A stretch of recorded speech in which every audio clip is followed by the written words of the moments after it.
Okay, guys, Bismillah Rahman Rahim. Today is maybe the last class of World War One. Otherwise, it won't be. ठीक है. आज का जो हमारा class है वो है आखिरी या मे बी नॉट आखिरी class. Okay, because it has a lot to talk. Result of world war one और impacts of world war one. ये जो वर्ल्ड वॉर वन था, हमने कहा था कि इसकी जो इख्तिताम थी वो थी 11 नवंबर 1918 को. थोड़ा ऑन दैट लाइफ प्लीज. ठीक है, यानी 11 नवंबर 1918 में वर्ल्ड वॉर वन की इख्तिताम हो गई. It was the end of world war one. इसको एमसीक्यूज में ज़रा नोट कर ले. 11 नवंबर 1918 is the end of a world war one. ये किस तरह हो गई, तो इससे पहले कुछ चीज़ें हमें करना चाहिए ताकि कुछ पॉइंट्स आपको याद रखना चाहिए. ये जो श्लेफन प्लेन था, श्लेफन प्लेन किसका था? जर्मनी का था. ये जर्मनी स्ट्रांग थी तो उसने किस तरह शिकस्त खाई, इसी क्लास में हम करेंगे. ठीक है, वो तो हमने कल ओवरव्यू और वो मैप्स के जरिए हमने ओवरव्यू बताई थी. ठीक है, याद रखें ये एक चीज हो गया. 19 इस पॉइंट को याद रखें. मार्च 1917 में, मार्च 1917 में ये कहां पर एक वाकया हो गया है? कहां पर? In Russia. लिखो, बाद में लिखेंगे. ये रशिया में मार्च 1917 में. एक तरफ तो रशिया जंग में है, दूसरी तरफ मार्च के में 1917 मार्च पे क्या हो गया? ये रशिया के अंदर सिविल अनरेस्ट शुरू हो गई. क्या शुरू हो गई? Civil unrest. सिविल अनरेस्ट का क्या मतलब है? अंदरूनी बगावतें शुरू हो गई. और ये बगावतें क्यों शुरू हो गई, इसका भी काजेज है. यहां पर मैं आपको लिखता हूं कि वहां पर, अब मैं आपको कह रहा हूं, जिस तरह खाना जंगी शुरू हो गई, खाना जंगी फसादात शुरू हो गए इनसाइड किसका? रशिया का. क्यों? Because of shortage of resources, shortage of resources and food. Shortage of resources and food. ये जो रशिया था ये तो इंडस्ट्रियल कंट्री नहीं थी जिस तरह फ्रांस था, जिस तरह जर्मनी था, या जिस तरह ब्रिटेन था. ठीक है, ये तो एक न्यू बेबी इंडस्ट्रियल कंट्री थी जिसमें कुछ इंडस्ट्रीज थे, लेकिन इस तरह स्ट्रांग नहीं थे जिस तरह Germany, France, Austria, Hungary, Italy ये मुमालिक थे. इसी वजह से वहां पर चीजों की किल्लत शुरू हो गई. क्या शुरू हो गई? किल्लत शुरू हो गई. रिसोर्सेज की भी कमी आ गई, फूड की भी कमी आ गई, तो लिहाजा सिविल अनरेस्ट शुरू हो गया. जिस मुल्क में जब किल्लतें बढ़ते हैं तो वहां पर बगावती शुरू होती है. ये तो नेचर है. ठीक है, तो लिहाजा उस वक्त रशिया का जो बादशाह था वो था निकोलस सेजर. निकोलस, इसको याद रखें, निकोलस सेजर. ये था उसकी गवर्नमेंट थी. तो निकोलस सेजर का जो गवर्नमेंट था, इट केम इनटू कोलैप्स. ये क्या हो गया? इसकी कोलैप्स हो गई. क्यों कोलैप्स हो गई?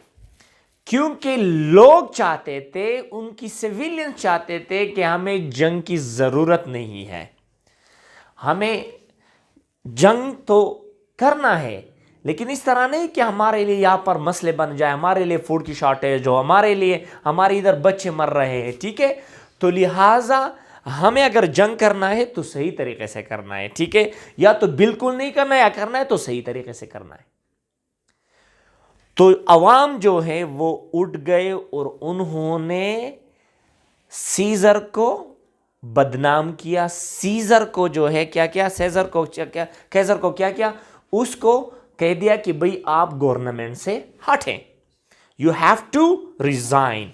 तो लिहाजा क्या हो गया कि मार्च 15 में, मार्च, इस डेट को याद कर ले, मार्च 15 में जो कैजर था, निकोलस कैजर था, क्या हो गया मार्च 15 1917 में, वो रिलिंक्विश्ड हिज थ्रोन, रिलिंक्विश्ड हिज थ्रोन, यार लेट मी, रिलिंक्विश्ड हिज थ्रोन, वो अपने गद्दी से नीचे उतरा, उसने अपने बादशाहत को खत्म की। लेकिन एक प्रोविजनल गवर्नमेंट बनाया गया। क्या बनाया गया? एक प्रोविजनल गवर्नमेंट इंस्टॉल हो गई, provisional government, provisional government was installed, provisional government was installed. Do you understand what I'm saying? Yes, sir. So this was actually happening where? In Russia. Do you understand? ये जो provisional government थी, ये किसकी थी? बाज लोग कहते कि ये भी कैसर का था। ये वो जर्नल चला रहे थे जो जंग के, मतलब जो जंग करना चाह रहे थे, ठीक है, वो वही जर्नल चला थे प्रोविजनल गवर्नमेंट को। तो ये जो बंदे थे, ये प्रोविजनल गवर्नमेंट वाले, ये कह रहे थे कि we know how to fight well. ये जो कैसर था, ये तो फाइटिंग नहीं कर सकता है, हम सही तरीके से लड़ेंगे, और हमें तरीके भी आते हैं, हम तो वैसे जर्नल्स हैं, हमें तरीके भी आते हैं, खुद वो उस वक्त भी जंग में थे। ज्यादातर जो प्रोविजनल गवर्नमेंट था रशिया का, सही है, कैसर के बाद, निकोलस कैसर के बाद, तो वो ज्यादातर क्या थी, वो जर्नल्स के थे, वो इन जंग वाले जंगजू जर्नल्स के थे, ठीक है। वो कहते कि दे प्लेज, एक पॉइंट को याद रखें, जो प्रोविजनल गवर्नमेंट था, pledge to continue war with effectiveness, war करेंगे लेकिन इसमें इफेक्टिवनेस होगी, effectiveness, pledge to continue war with effectiveness. ये किसकी दावे थी? ये प्रोविजनल गवर्नमेंट की दावे थी। तो ये जो प्रोविजनल गवर्नमेंट था, there is a interesting thing, ये कैसर की तरह परफॉर्मेंस नहीं दिया उसने। निकोलस कैसर जिस तरह उनकी फौज लड़ रहा था, इसी तरह जो है ये प्रोविजनल गवर्नमेंट जो है वो क्या हो गया, उन्होंने उसी तरह परफॉर्मेंस नहीं दी जिसकी दावा उन्होंने की थी कि हम इसको इफेक्टिवली वॉर करेंगे। एक चीज मैं आपको बता रहा हूं, याद रखें, सबसे ज्यादा लॉस वर्ल्ड वॉर 1 में किसने उठाई? रशिया ने। इसकी एक वजह है, they had large man power, largest man power. यार मैन पावर थी उनके पास मैन पावर थी। और ये जो वहां पर दो फ्रंट्स थे जर्मनी के, एक था वेस्टर्न फ्रंट फ्रांस के साथ, दूसरा रशिया के साथ जो फ्रंट था ईस्टर्न फ्रंट। तो ईस्टर्न फ्रंट में जर्मनी को ऑलरेडी शिकस्त दी थी, किसने? रशिया ने, ये रशिया था। लेकिन इसके साथ लार्जेस्ट मैन पावर था, एक चीज थी उसकी, वो था resources, lack of resources, lack of resources थे।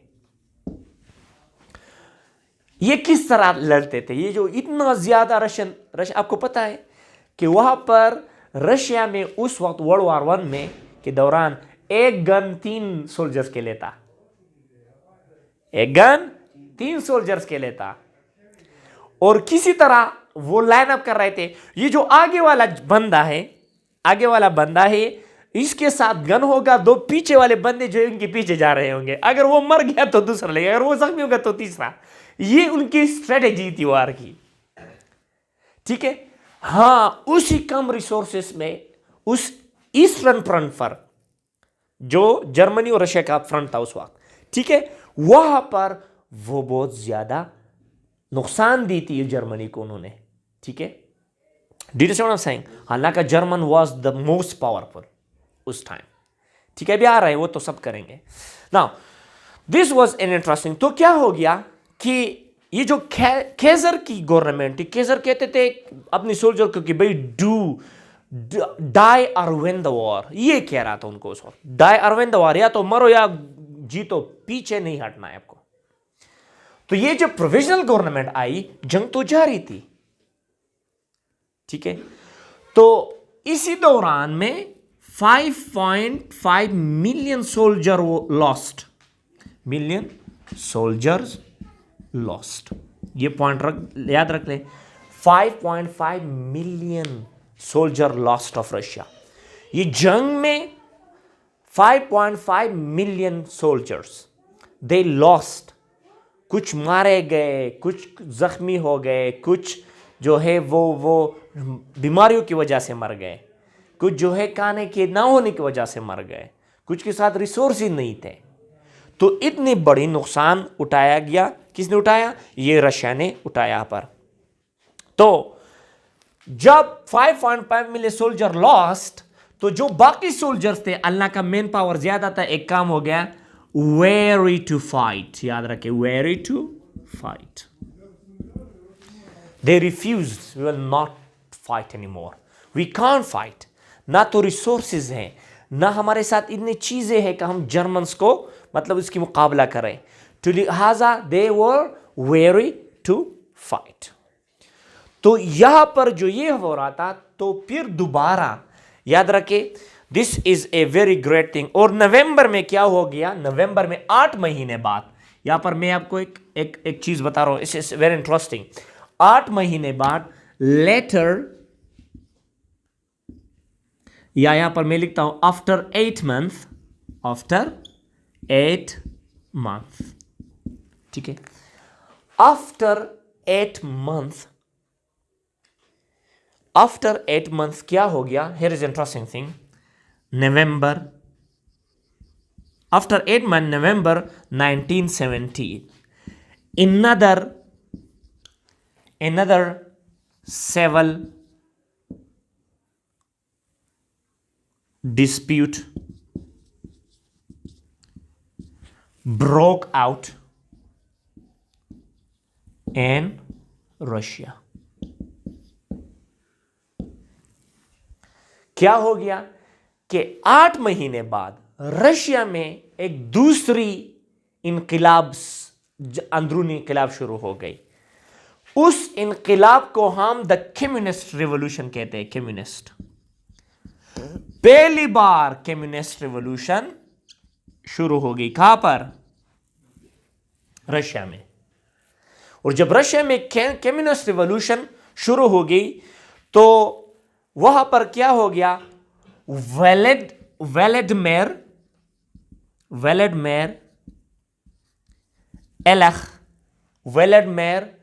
एलख जो है, व्लादिमीर एलख लेनिन, आपका लेनिन का नाम आपने सुना है। व्लादिमीर एलख लेनिन जो है, वो उसने क्या किया? Seize the power of Russia, seize the power of Russia, ठीक है। ये व्लादिमीर एलख लेनिन जो है, ये इस कम्युनिस्ट रिवॉल्यूशन का फाउंडर था, ठीक है। मतलब ये फाउंडर था उस वक्त। तो ये लीडर बन गया, पावर उसने सीज की। कहां पर? रशिया में। ये जो लोग थे इससे पहले, कैसर भी कह रहा था कि हम जंग जीतेंगे, जो प्रोविजनल गवर्नमेंट आई वो भी कह रहे थे कि हम जंग जीतेंगे। क्या हो गया? ये अवाम जो है रशिया का और आम सिविलियन, वो जो है वो उन्होंने ये इरादा की कि हमें अब जंग से हटना है, हमें जंग में और इन्वॉल्व नहीं होना चाहिए। तो जब व्लादिमीर एलख लेनिन जो है, वो जब उसने तख्त संभाल लिया, उसने पावर को संभाल लिया, तो उसने वादा किया, I will and this war. ये जो हम जंग में है, इसको मैं एंड करूंगा। ये हमारे जो लोग मर रहे हैं, हमारे जो रशियन सोल्जर मर रहे हैं ईस्टर्न फ्रंट पर और वेस्टर्न फ्रंट पर, जहां पर वो मर रहे हैं, उनको हम और जो है इन्वॉल्व नहीं करेंगे। So what was the main purpose? इसी वजह से ये व्लादिमीर लेनिन जो है, वो तो तख्त उसने संभाला, लोगों ने उसको सपोर्ट किया, उनकी सिविलियन ने उसको सपोर्ट की। Do you know what I am saying?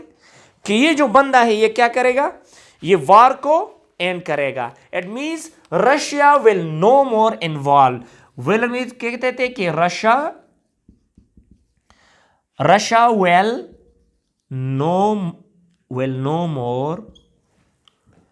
will have no more involvement in war,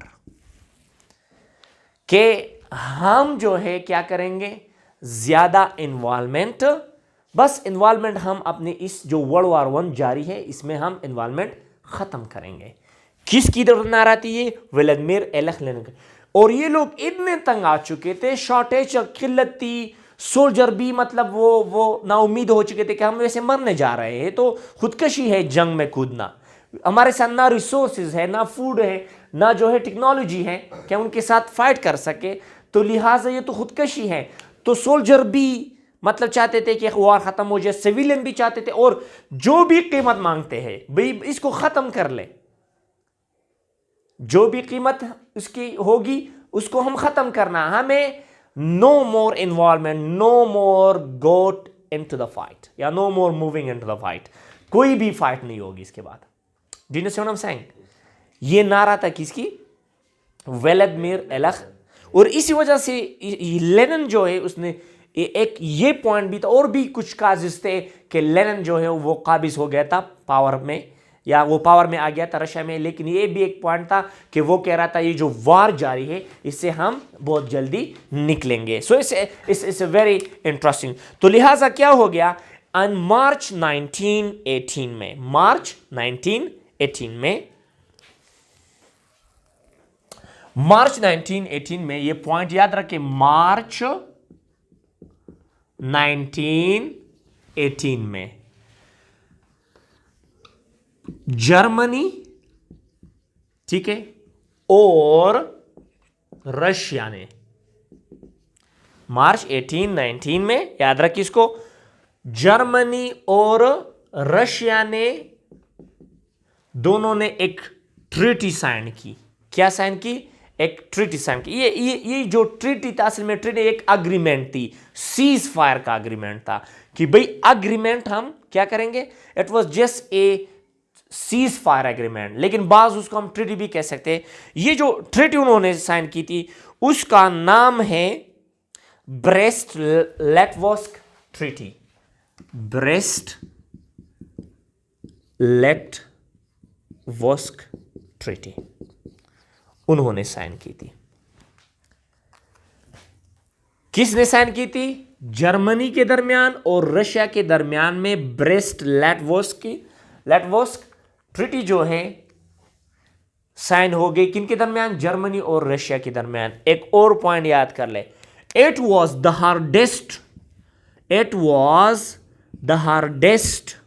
hardest treaty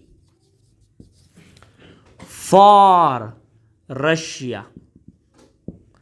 ये सबसे ज्यादा मुश्किल तरीन मुआहिदा था जर्मनी और रशिया के दरमियान।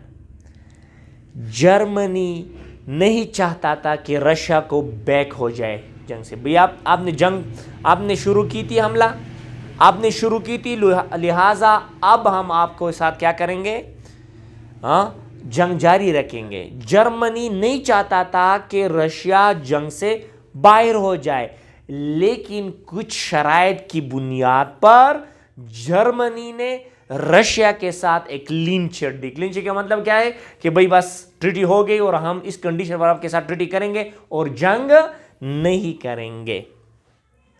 उनकी जंग तो जारी थी, कहां पर जारी थी? ईस्टर्न फ्रंट पर, आपको याद है ईस्टर्न फ्रंट पर, ठीक है। सो ईस्टर्न फ्रंट पर उनकी जंग तो जारी थी, तो लिहाजा जब ये ट्रीटी हो गई तो ईस्टर्न फ्रंट पर जो जंग था वो कम हो गया था। और ये हार्ड ट्रीटी क्यों थी?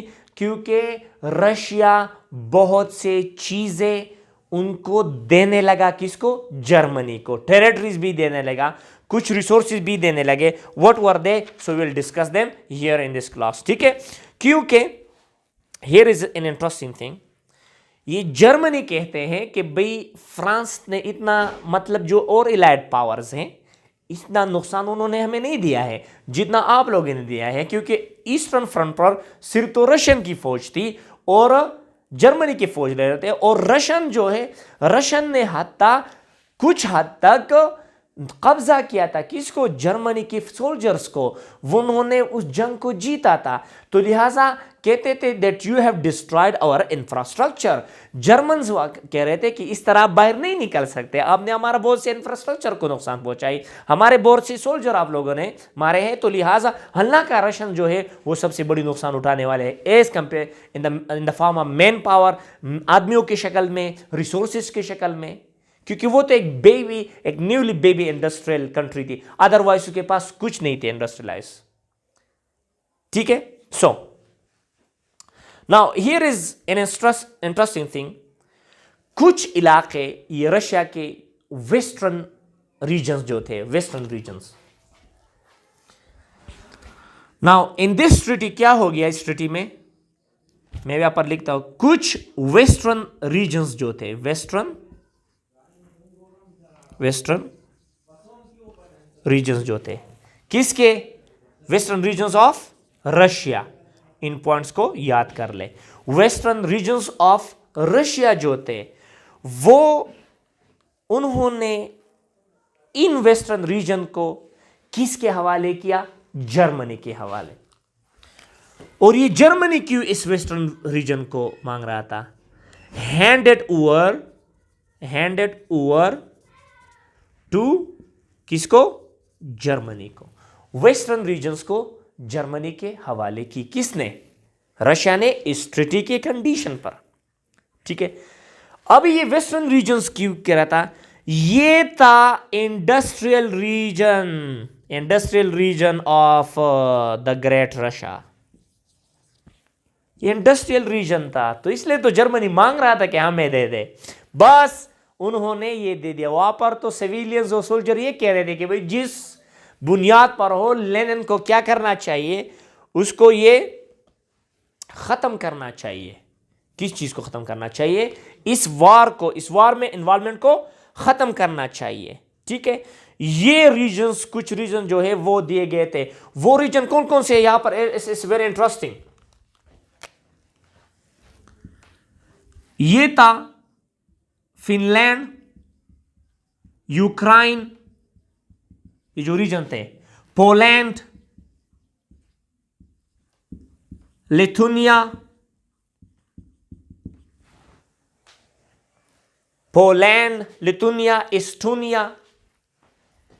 एस्टोनिया, आजकल ये मुमालिक हैं। ये सब दिए गए थे, किसको दिए गए थे, जनवर को। और एक और मुल्क भी है छोटा सा इनके साथ है, लेटविया। ये उस वक्त रीजन्स थे, किसके रीजन्स थे, रशिया के रीजन्स थे। ठीक है, ये अल्बानिया और रोमानिया के करीब है, सही है। So Poland, Lithuania, Estonia and Latvia, Finland, Ukraine, Poland, ये रशिया के रीजन्स थे। इस ट्रीटी के बाद किसको दिए गए, जर्मनी को।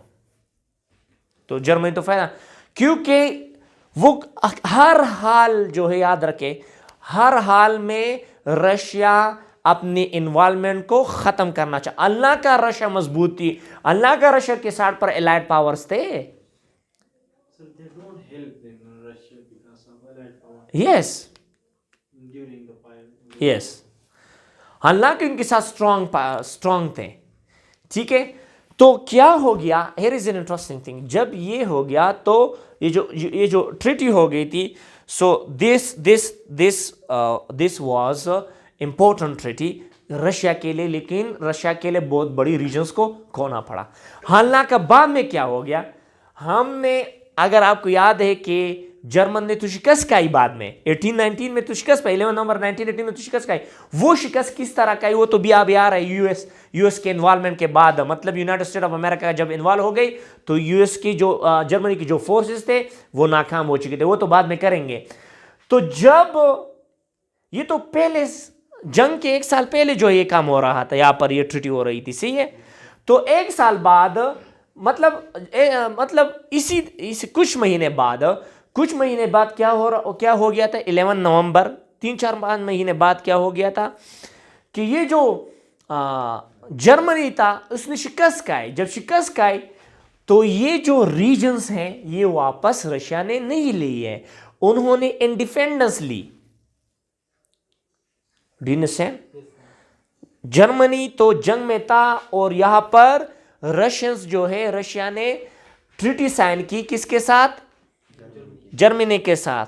ये ट्रीटी 3-4-5-6 महीने पहले साइन हो गई थी और रशिया ने अपने बेहतरीन इंडस्ट्रियल रीजन जो है किसको दिए? जर्मनी को दिए। बाद में जर्मनी शिकस्त खाई तो रशिया ने ये नहीं कहा कि मुझे अपने इंडस्ट्रीज लाके वापस कर ले, बस वो रशिया, क्योंकि वहां पर रशिया में खुद सिविल अनरेस्ट था, खुद वहां पर मसले थे अंदर।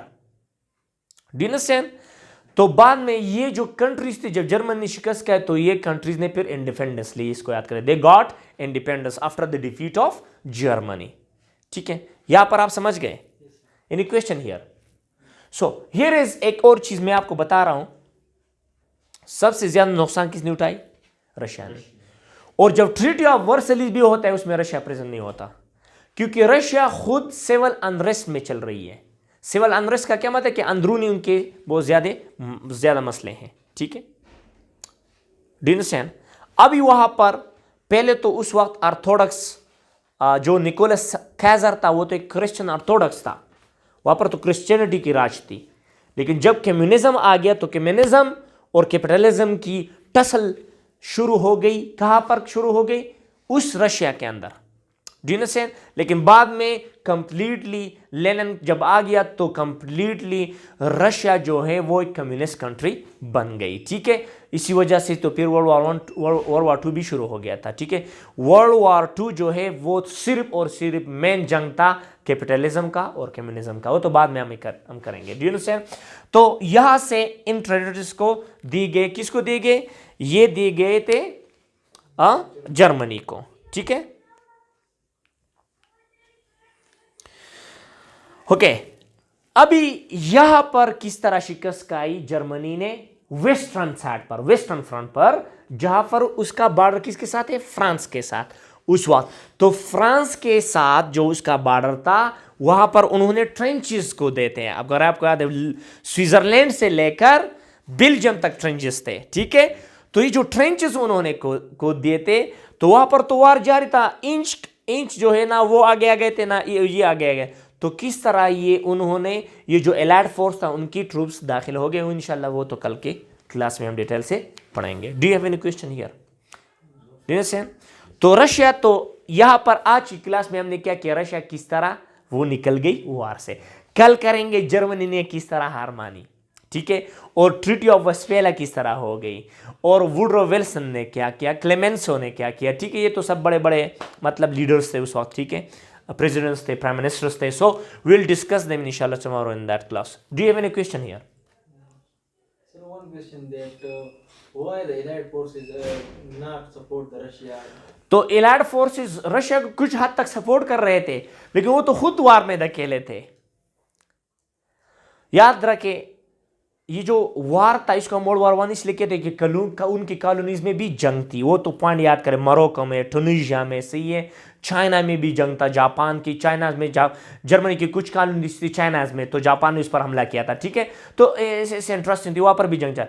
लेकिन सेंटर जो था ये 2 फ्रंट्स थे, वेस्टर्न फ्रंट और ईस्टर्न फ्रंट। और सबसे ज्यादा बड़ी सेंटर जो है जिनमें ज्यादातर जंगे हो गए थे वो थे ईस्ट वेस्टर्न फ्रंट। दूसरा वो था हाई सी, द मेडिटेरियन सी। ठीक है, मेडिटेरियन सी में क्या हो गया, ये जो शिप्स के जंग थे, ठीक है, जो शिप्स के जंग थे तो वो कहां से थे, वो तो मेडिटेरियन सी में थे। मतलब इंग्लैंड, जर्मनी और अमेरिका, इनके जो मतलब दरमियान में वो समंदर है, तो will discuss them in the maps. फिर हम वर्ल्ड वॉर 2 में वो मैप्स में फिर करेंगे, सही है। तो यहाँ पर वो वहाँ पर बोट्स की जंग जारी थी, नेवीज की। ठीक है, यहाँ पर जो है लैंड में सबसे ज़्यादा नुकसान जो है वो किसको हो गई, वो हो गई वेस्टर्न फ्रंट में। सबसे पहले नुकसान तो रशिया को हो गए थे, दूसरे नुकसान फ्रांस को हो गए थे, क्योंकि ये जो जंग जारी था वो तो फ्रांस में जारी था, वो तो फ्रांस को पहले हार रहे थे। श्लेफन प्ले में तो वो फ्रांस के अंदर आ गए थे। सबसे पहले गेटवे वर्ल्ड वॉर 1 की जहाज से जर्मनी के फौज एंटर होता बेल्जियम। बेल्जियम के बाद आपका हो गया फ्रांस। फ्रांस में बहुत से रेवर्स थे, तो लिहाजा उन्होंने श्लेफन बनाई थी, लेकिन बाद में श्लेफन पर उन्होंने काम नहीं किया, इस तरह तो वो फेल हो गए। ये जो कल इंशाल्लाह जिस तरह वेस्टर्न ईस्टर्न पर तो उन्होंने शिकस्त खाई और इनके दरमियान में सुलह हो गया। अभी वेस्टर्न जो फ्रंट है वहां पर अमेरिकन ट्रूप्स किस तरह आ गए, उन्होंने क्या किया, discuss then that tomorrow. That's all, see you next time.